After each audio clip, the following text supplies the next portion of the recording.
At 83 years old, I've gathered my share of memories, good and bad. But if there's one choice I wish I could undo, it's moving into a nursing home. When I made the decision, it felt logical. My family reassured me, you'll have help, comfort, and company. I trusted them. I even convinced myself it would be a peaceful chapter in my life. But the truth? Nothing prepares you for the reality until you're living it. If you or someone you love is thinking about this move, please listen closely. I'm going to share 6 powerful lessons, things I dearly wish I had known before handing over the keys to my freedom.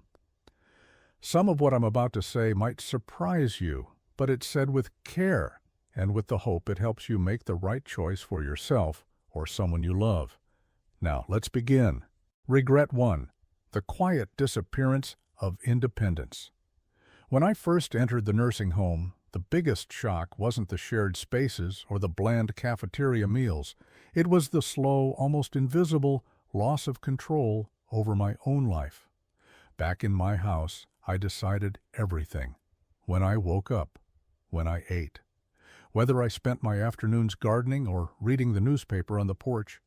In the nursing home, my schedule belonged to someone else. Breakfast at 7:30 sharp, hungry or not. Lights out at 9 p.m., even if I wanted to finish a chapter in my book. Need a walk outdoors? Better wait for an available aide, and maybe they'll say no. Small choices, the ones that make life yours, were replaced with rules and routines meant to keep the facility running smoothly, not necessarily to honor personal dignity. One morning, I sat up in my unfamiliar bed, surrounded by walls with no character, reaching for a book that wasn't there. I realized with a heavy heart this was no longer my life. It belonged to the system now. The scariest part? You adjust faster than you think. You stop pushing back. You stop asking for more. And slowly, you start to forget who you were. Before you sign those papers, ask yourself, are you ready to live by someone else's clock?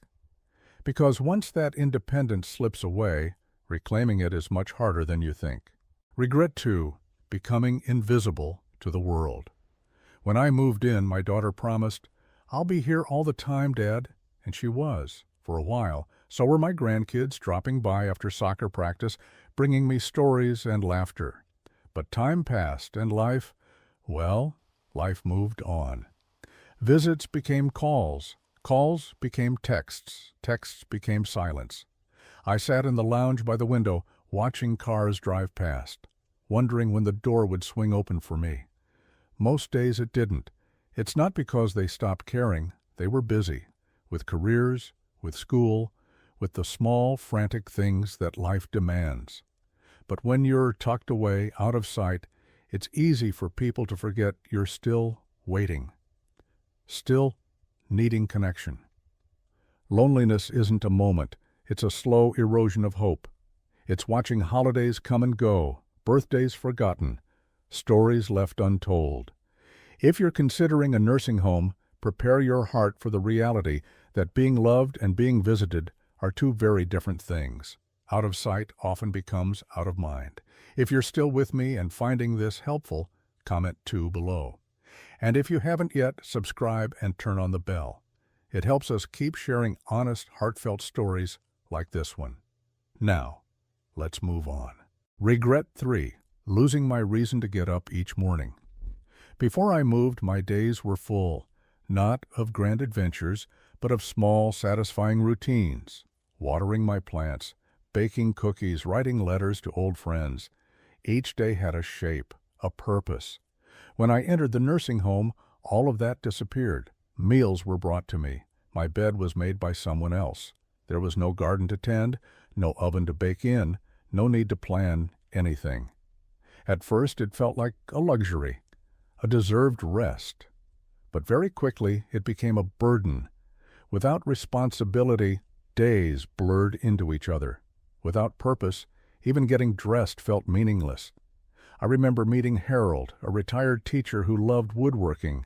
His hands were once always busy. But here, there was no wood shop, no tools, just empty afternoons. I feel like I'm fading, he told me once.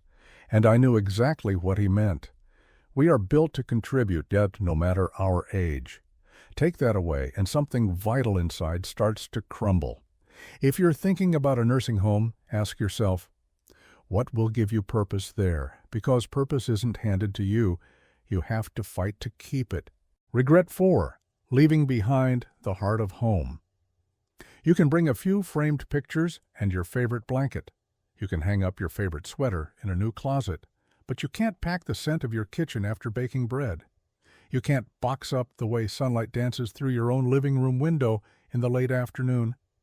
You can't recreate the feel of your well-worn armchair under your tired bones.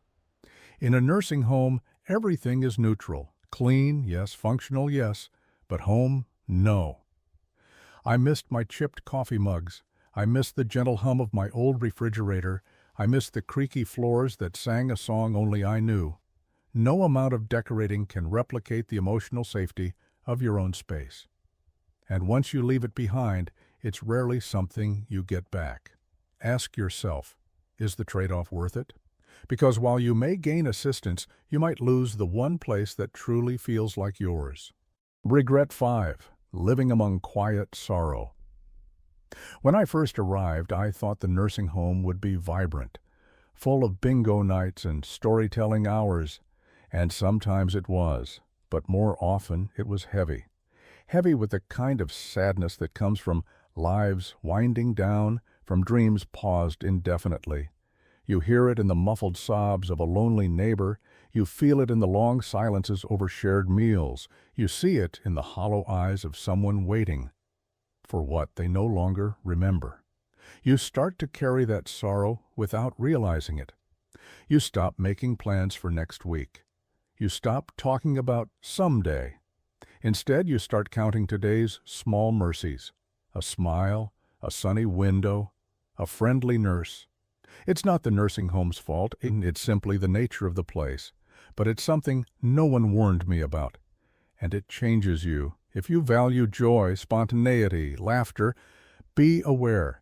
In a nursing home, you will have to seek it out deliberately, and sometimes fight to hold on to it. Regret 6. Underestimating how hard it would be to leave. When I signed the papers, I told myself it wasn't forever. If I don't like it, I'll just go home, I thought. But by the time I realized how much I missed my old life, the path back had grown steep. My house sat empty, unkept. My strength had faded faster than I expected. My confidence in living independently had shrunk. And honestly, my family wasn't sure I could manage alone anymore. The system, once entered, quietly builds walls around you. Walls made of good intentions, but walls nonetheless. Leaving isn't impossible. But it is hard, harder physically, harder emotionally, harder financially, and few people talk about that when they're urging you to just give it a try. If you're thinking about making this move, please think long and hard. It's not always a revolving door. Sometimes it's a one-way gate. Looking back, I don't regret growing older. I regret believing that a nursing home would protect the pieces of my life that mattered most. It didn't. It couldn't. Nursing homes have their place. Some provide critical care to those who truly need it. But make no mistake, moving in means giving up parts of yourself. Make sure it's truly necessary before you take that step. Fight for your freedom, your purpose, your home. For as long as you possibly can, thank you for being here with me today. Please leave a comment below and share your thoughts, your experiences, your hopes, your fears. Your voice matters. If you found this video helpful, please like, subscribe, and turn on the bell. Your support helps keep conversations like this alive. And always remember, life isn't about reaching the end quickly and safely. It's about living fully for as long as you can.